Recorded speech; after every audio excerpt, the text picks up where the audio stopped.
Oke teman-teman, kita akan menjawab salah satu pertanyaan dari Kak Sentut ya.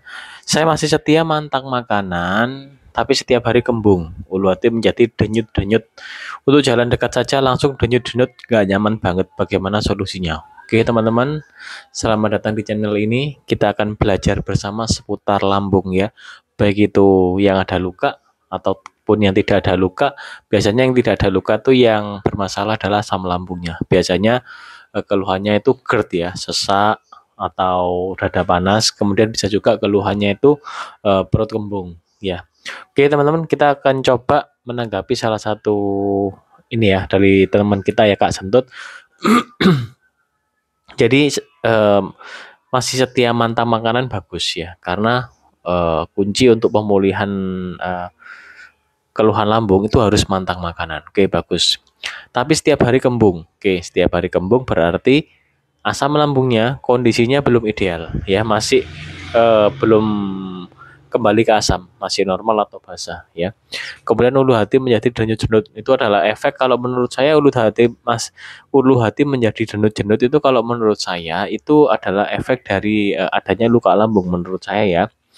Kemudian untuk jalan dekat langsung jemut-jemut, jadi masih ini ya, kurang begitu fit gitu ya, untuk kondisi tubuhnya nggak nyaman banget. Oke, jelas memang nggak nyaman ya teman-teman ya, kalau kita mengalami keluhan seputar lambung itu memang nggak nyaman. Jadi kita harus apa ya, aktivitas itu terbatas memang ya, kemudian harus nggak boleh capek-capek gitu. Nah teman-teman, tak kasih kata kuncinya ya Kak Sentut ya, kalau masih ada peradangan, peradangannya disembuhkan dulu.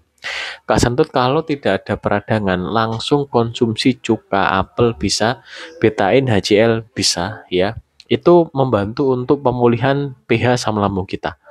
Atau Kak Sentut bisa menggunakan teh binahong atau rebusan daun binahong, itu juga bisa. Kemudian menggunakan kunyit madu juga bisa Kak Sentut. Nah, namun kalau Kak Sentut ini di perutnya masih panas atau perih ya, itu cirinya ada peradangan. Peradangannya disembuhkan dulu. Sebelum peradangannya sembuh, nanti pH asam lambungnya itu tidak akan bisa ideal. Jadi istilahnya teman-teman ya, kalau kita memaksakan kehendak, semisal ini ada yang mencoba, salah satu teman kita di TikTok ya. Dia itu perutnya panasnya udah enakan, udah terasa. Namun saya kemudian terkadang terasa panas dikit. Saya udah bilang, puliskan dulu aja panasnya. Tunggu sampai beberapa bulan, 1 atau 2 bulan lagi baru nanti konsumsi cuka apel. Kemudian dia enggak tahan. Dia enggak tahan. Oke, aku konsumsi cuka apel aja. Dia nekat, teman-teman. Terus dia ngomong, "Kak, aku udah konsumsi cuka apel 2 harian, lumayan enak. Di perut ini kembungnya hilang," gitu ya.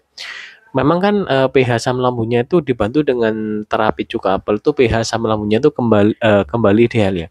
Namun yang terjadi dalam beberapa hari, panasnya timbul lagi teman-teman. Karena memang tidak boleh dipaksakan seperti itu. Jadi lukanya itu harus benar-benar pulih ya.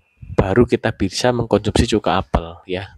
Nanti teman-teman ya, pada beberapa orang ya, kalau ada luka lambung atau gastritis, setelah gastritisnya ini sembuh ya, nanti itu pH asam lambungnya itu akan kembali ideal.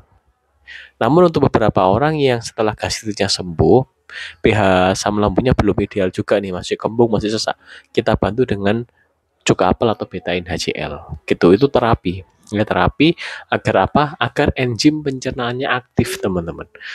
Enzim pencernaannya aktif, mengolah makanan dengan baik ya. Kita ketahui di dalam lambung itu ada beberapa enzim pencernaan namanya. Untuk namanya saya masih lupa ya.